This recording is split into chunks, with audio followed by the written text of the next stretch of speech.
tegnap leírt problémámat most egy Connect videóval mutatnám be. Eredetileg a fiam valahonnan innen indult, jött le a feleségemmel a tóhoz, ide a sorompóhoz, aztán elindultak errefele,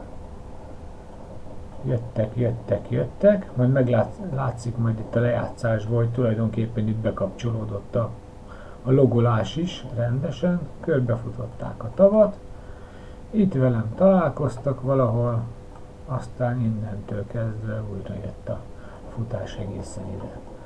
Na most az első időszak 16 perc környékéig nincs. Az órán szépen mutatta a távolságokat, minden rendben volt, a távolság pont, vagy hát minimális differenciával azt mutatta, mint a feleségemnél, tehát minden rendben van, csak a térkép.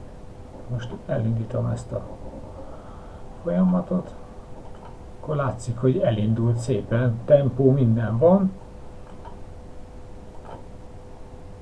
de valahogy egyszerűen nem tudom a térképről hol van az első 10-valahány perc. Hát ott megy minden, tempót is mutat, és itt valahol fog beszállni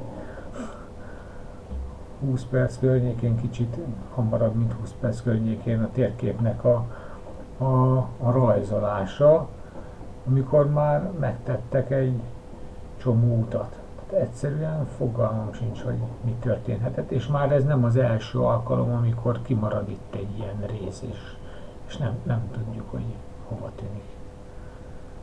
Ha valakinek van erre valami ötlete, hogy milyen beállítás okozza mindezt, azt szívesen meghallgatom. És utána természetesen egyébként tökéletesen mutatja, hogy merre fele csatangoltunk a gyerekkel. Úgyhogy ez kicsit olyan fura.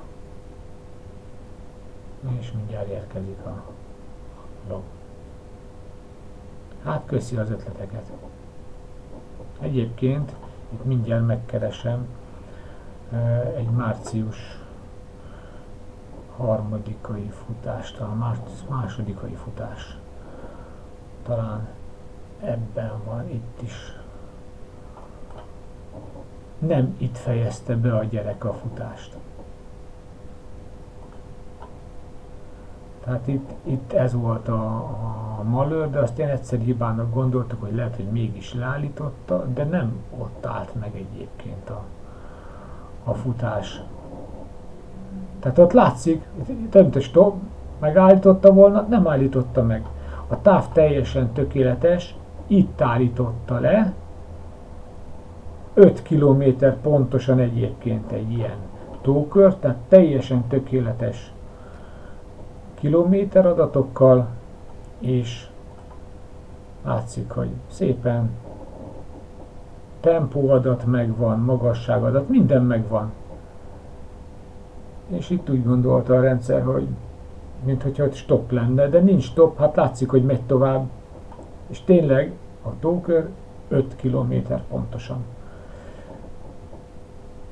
Köszönöm az ötleteket. Sziasztok!